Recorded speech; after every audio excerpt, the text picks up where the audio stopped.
নমস্কার, আমি সুদীপ্তা। এভি নিউজে আপনাদের সকলকে স্বাগত। প্রথমেই চোখ রাখবো নিউজ হেডলাইনসে।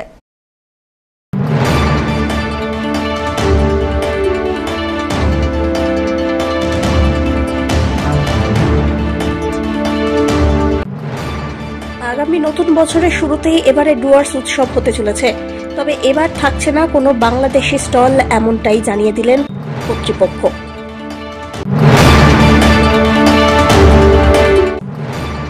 বাংলাদেশের সংখ্যালঘুদের ওপরে আক্রমণের প্রতিবাদ জানালো ইস্ট বেঙ্গল ফ্রেন্ডস ক্লাব। রক্তদান শিবিরের মাধ্যমে প্রতিবাদ কর্মসূচি পালিত হয়।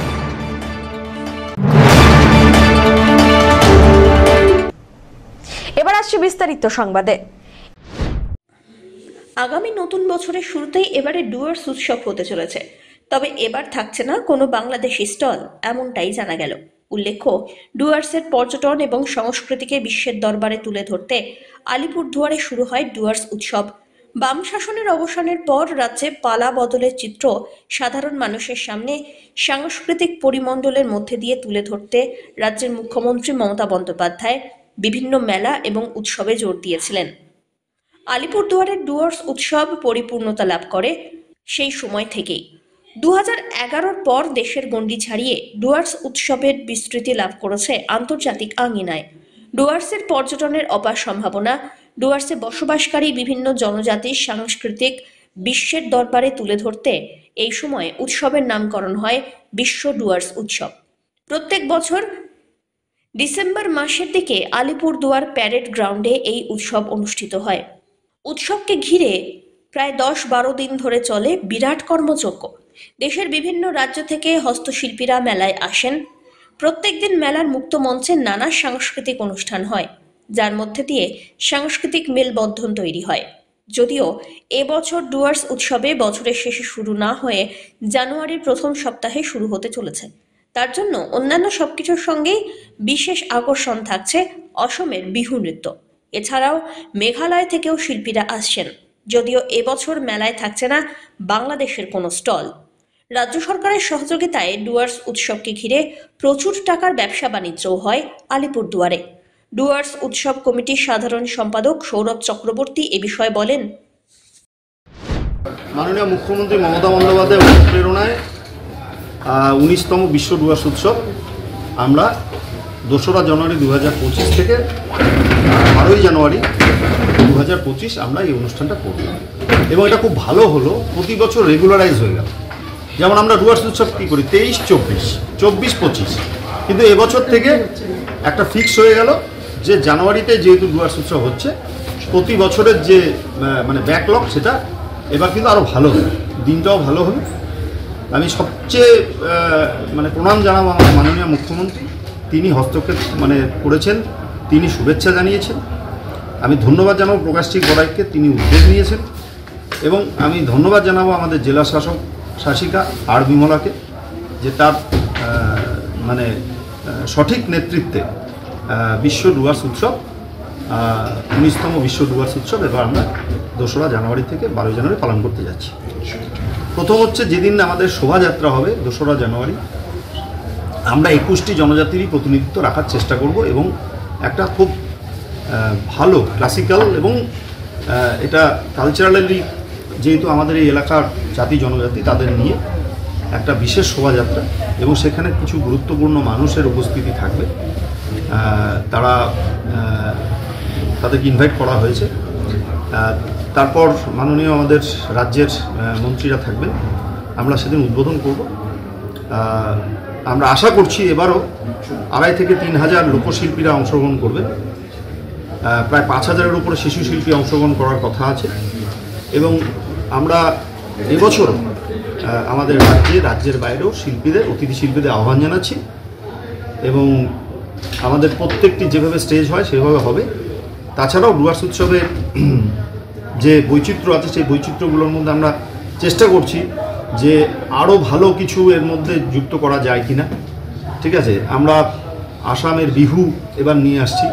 ঠিক আছে, মেঘালয়ের থেকেও আমরা কিছু কালচারালি কিছু তাদের হাতের তৈরি কিছু জিনিসপত্র এখানে মেঘালয়, আসাম, উত্তর পূর্ব ভারতটাকে আমরা গুরুত্ব দিচ্ছি। এটা ভুটান বা আমাদের এই এলাকার যে আপনার সংস্কৃতির যে পরিচয় আপনারা পান, বৈচিত্র্য সেটা আছে। তাছাড়াও এবছর আমাদের যে এই যে স্বনির্ভর গোষ্ঠীগুলো যে কাজ করছে, যেমন উৎকর্ষ বাংলা অলরেডি এত বছর হয়ে গেছে, তারা ট্রেনিং পেয়েছে, তাদের হাতের কাজ এখানে বিক্রি হবে, তার জন্য আমরা আলাদা করে স্টল করে দিচ্ছি। ঠিক আছে, তাদের কোনো মানে ভাড়া লাগবে না, আমরা একটা স্টল তাদের জন্য দেব, যে উৎকর্ষ বাংলায় যারা কাজ শিখেছেন এমএসএমইতে বা আমাদের যে রাজ্য সরকারের বিভিন্ন যে যারা কর্মহীন, তারা কাজ শিখে যেটা উৎপাদন করলেন তাতে যাতে বিক্রির ব্যবস্থা এখানে করতে পারে। সব্যসাচী মজুমদারের রিপোর্ট, এভি নিউজ।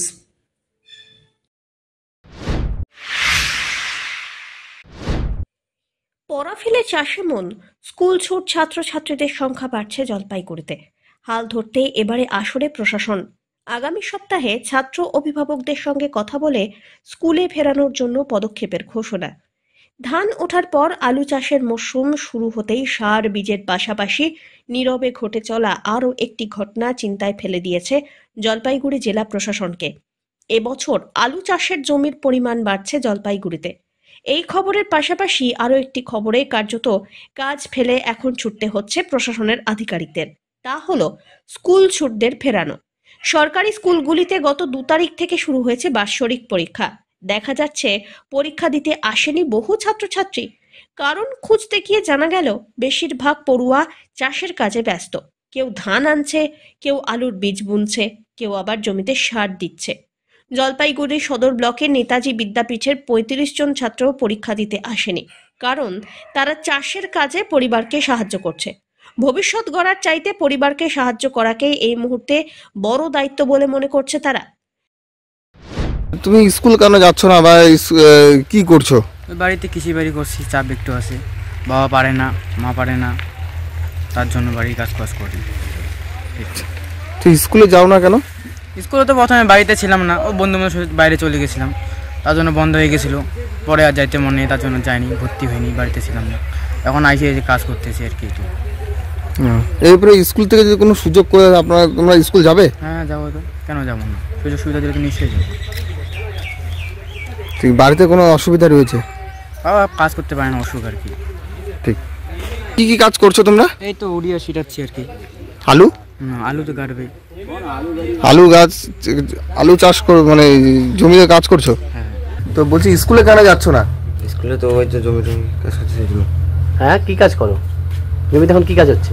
এখন তো ওই তো আলুর কাজ। তো কি কারণে, মানে সবাই তো পরীক্ষা দিচ্ছে, তুমি দিচ্ছ না কেন? পরীক্ষা দিবা না? পরীক্ষা তো এই বছর হবে না। কেন? এখন কি হবে, এখন তো ফাইনাল পরীক্ষা হয়ে গেছে, হচ্ছে না তোমাদের জন্য তো আবার পরে পরীক্ষা ব্যবস্থা করে স্কুল থেকে, তাহলে কি পরীক্ষা দিবা? তাহলে তো দিব, কিন্তু এখন কি মানে কোথায়, তাহলে তুমি সময়টা নষ্ট করছো কোথায়, মানে সময়টা কাজে লাগাচ্ছ কি করছো? তো এইদিকেই কোথায় আড্ডা মারতেছি এখন। আর একটা তো জমিতে কাজ করছি এখানে। হ্যাঁ, জমিতে কাজ করছি এগুলো। জমিতে কি কাজ এখন? এই তো আলু আনছেন। হ্যাঁ, কালকে ধান আনলাম। হ্যাঁ, এখন আলু টালু কাজ করবো। কেন, মানে বাড়িতে কি অনেক অসুবিধা? এত সব বন্ধুরা যাচ্ছে, তুমি যাচ্ছ না কেন? বাড়িতে কোনো সমস্যা? বাড়িতে কোনো সমস্যা নাই। স্কুল পরীক্ষা যাবা, এরপরে যদি যোগাযোগ করে স্কুল যাবা? আপনার ছেলে স্কুলে যাচ্ছে না কেন? বাড়ির কতগুলো কাজকর্মের জন্য স্কুল যাচ্ছে না, তো এই জন্য সমস্যা একটু আছে। তো আপনারা বলেন না স্কুলে যেতে? হ্যাঁ বলছি, অনেক কবার বলছি স্কুল যাওয়ার জন্য, কিন্তু এখন যাবে, 2-1 দিনের মধ্যে স্কুল যাবে। জমিতে কাজ করছে আপনার সাথে? হ্যাঁ জমিতে কাজ করতেছে। কি কাজ চলছে এখন? এখন আলু তো এখন আলু সিজন না, এখন আলু কাটতেছে। আপনার ছেলেকে বলবেন যেতে? হ্যাঁ বলবো, অবশ্যই বলবো, কেন বলবো, ছেলে তো স্কুলে যাবেই। শুধু নেতাজি বিদ্যাপীঠ কেন, জেলার গ্রামাঞ্চলের একাধিক স্কুলে এই ছবি। পরিস্থিতির পরিবর্তন আনতে এবারে আসরে নামল প্রশাসন।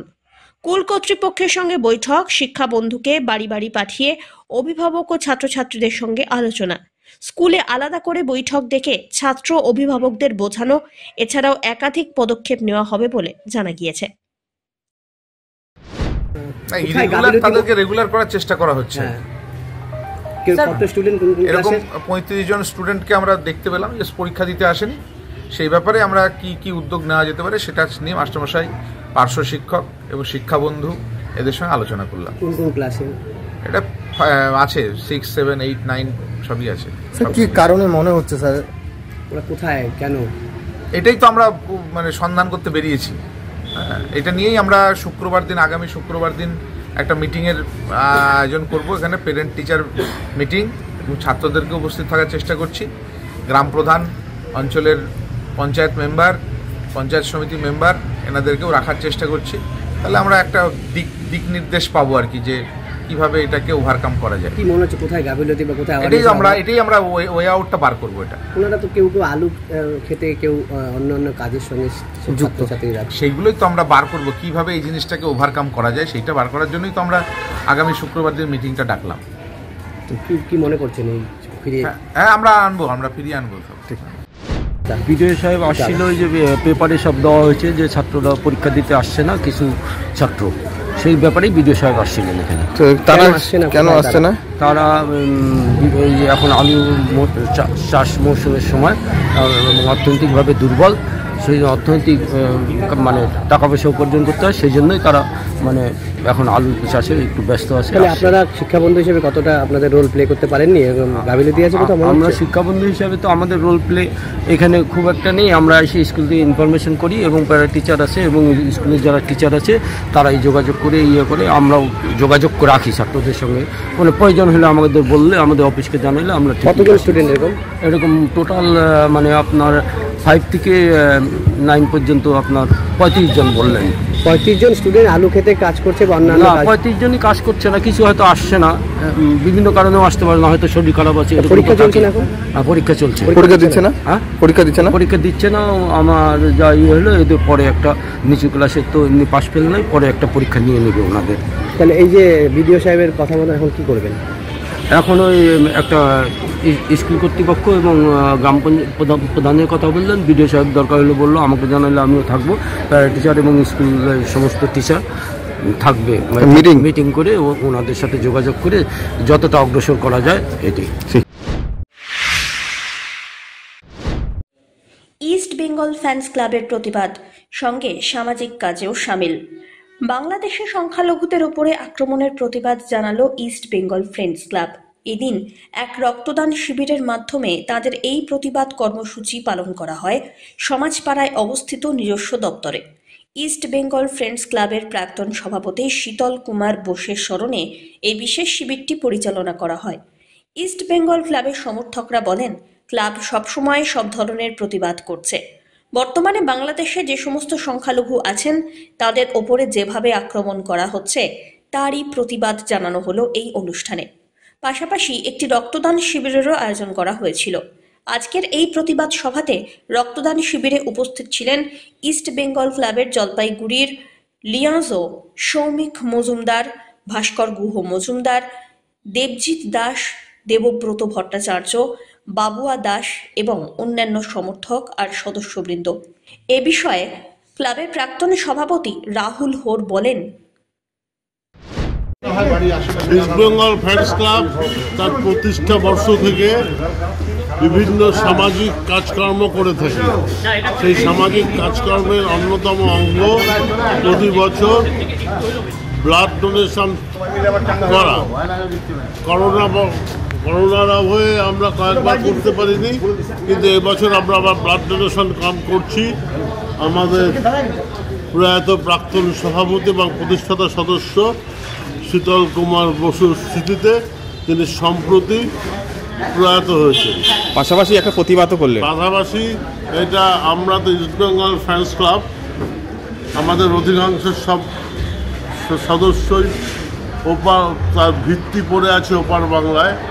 ওপার বাংলায় যে মৌলবাদী আক্রমণ চলছে, বিশেষ করে ওই বাংলার সংখ্যালঘু মানুষের প্রতি, তাতে আমাদের ইস্ট বেঙ্গল ক্লাব, আমাদের মাদার ক্লাবও প্রতিবাদ জানিয়ে বিভিন্ন কর্মসূচি। অমিত বণিকের রিপোর্ট, এভি নিউজ।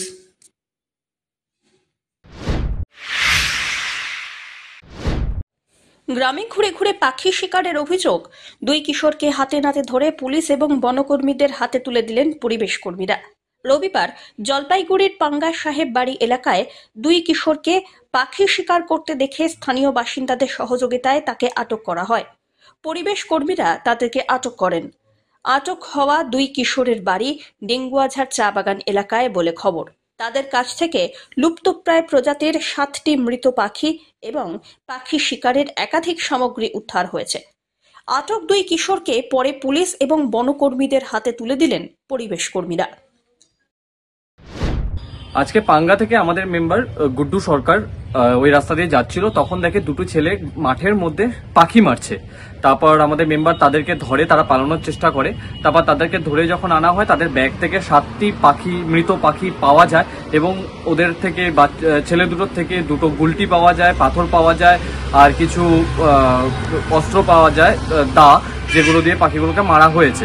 তারপর আমরা ফরেস্ট ডিপার্টমেন্টকে, Gorumara wild life division and Jalpaiguri Kotwali থানায় তাদেরকে ইনফর্ম করি। তারা সেখানে স্পটে পৌঁছে তাদেরকে অ্যারেস্ট করে নিয়ে যাওয়া হয়। আর সেই 7টা পাখির মধ্যে সবগুলোই ওয়াইল্ড লাইফ প্রোটেকশন অ্যাক্টের আন্ডারে পড়ছে।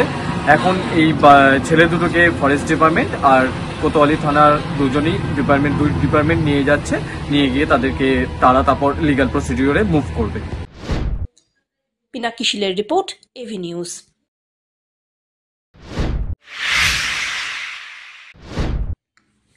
শীতের রাতে উষ্ণতার ফেরিওয়ালা শিক্ষক জলপাইগুড়ি শহর এবং সংলগ্ন রাস্তায় ঘুরে ঘুরে গরম কম্বল তুলে দিলেন পথে ঘুমিয়ে থাকা পথবাসী ভবঘুরে মানসিক ভারসাম্যহীন মানুষের হাতে। জলপাইগুড়িতে ক্রমশই থিতু হচ্ছে শীত, প্রত্যেক দিন নামছে তাপমাত্রার পারদ। তাতে সমস্যায় পথবাসী ভবঘুরে মানসিক ভারসাম্যহীন মানুষরা। তাদের উষ্ণতার ছোঁয়া দিতে সহ শিক্ষকদের সঙ্গে রাত্রের রাস্তায় ঘুরে বেড়ান জলপাইগুড়ি সদর পঞ্চায়েত সমিতির সভাপতি তথা প্রাথমিক স্কুলের শিক্ষক বিনয় রায়। প্রথম দিন 30 জন পথবাসী এবং গরিব মানুষের হাতে কম্বল তুলে দিলেন তিনি। বলতে গেলে এই শীতের এই যে মরশুম আজকেই সকাল থেকে জাতীয় শীতটা পড়েছে আর কি। প্রথম বলতে গেলে সেই সকাল থেকে আকাশ বেশ কুয়াশাচ্ছন্ন ছিল। সকালবেলা আজকে আমি যখন স্কুলের দিকে আসি, আমি একটা জিনিস লক্ষ্য করছিলাম যে আমাদের তো মর্নিং স্কুল, ঘুমের থেকে উঠে আমাদেরকে স্কুলে আসতে হয়। আমাদের সদর হাসপাতালতে যখন পার করি, সেখানে একজনকে দেখি যে গায়ে সেরকম বস্ত্র থাকে না, ওই জায়গাটাতে থাকেন এবং লোকটা হচ্ছে শারীরিকভাবে একটু অক্ষম। তারা কোনো সময় তাদেরকে রাস্তা ক্রস করে আসতে হয়। তো তাকে যখন দেখি, তাকে আমার এই অনুভূতিটা খুব খারাপ লাগছিল যে আমরা সমাজের একজন শিক্ষক বা সবাই আবার সমাজের জন্য কিছু না কিছু করি, কিন্তু সমাজে এমন কিছু মানুষ আছে তার দিকে হয়তো আমাদের সেরকমভাবে আমি তাকাই না। তো তাকে দেখে অনুভূতি যে মানসিক ভারসাম্যহীনই হোক বা অন্যভাবে কিছু মানুষ যারা কোনো দোকান ঘরের নিচে বা কোথাও কোনো বাস স্ট্যান্ডে বা কোনো রেলওয়ে স্টেশনে কাটান, তাদেরকে এই শীতের মরশুমটাতে যদি আমাদের পক্ষ থেকে আমার সহকর্মীদের নিয়ে আজকে বেরিয়েছি, তাদের একজন পাশে থেকে তাদের যদি শীতবস্ত্র প্রদান করি, অনেকটা যেরকম আমরা তাদের পাশে দাঁড়ানো এবং একটা মানসিক একটা তৃপ্তিও বটে, সেই জন্য আজকে বেরিয়েছি। পিনাকি শীলের রিপোর্ট, এভি নিউজ।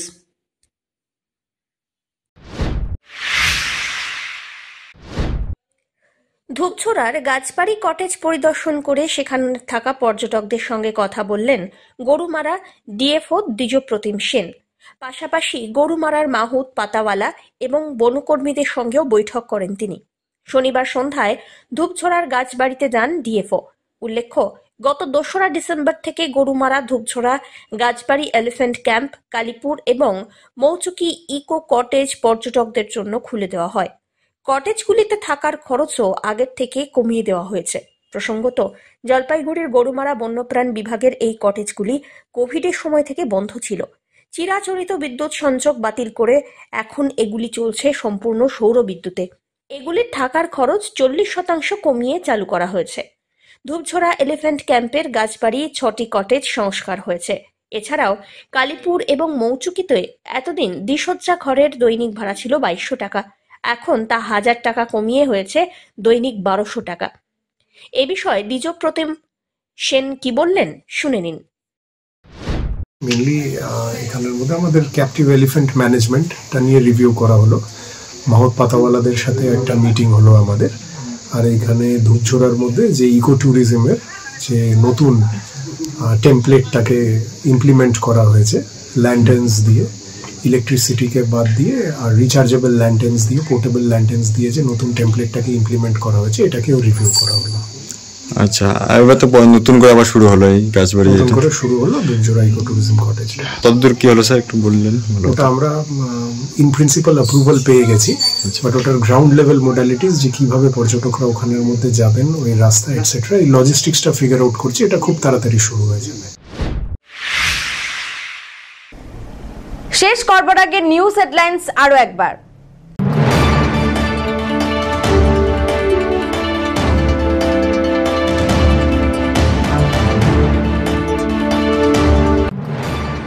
আগামী নতুন বছরের শুরুতেই এবারে ডুয়ার্স উৎসব হতে চলেছে, তবে এবার থাকছে না কোনো বাংলাদেশি স্টল, এমনটাই জানিয়ে দিলেন কর্তৃপক্ষ।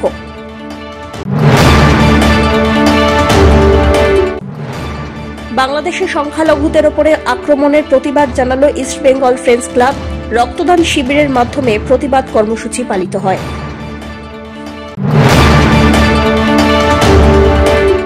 শেষ করবার আগে নিউজ হেডলাইন্স আরো একবার।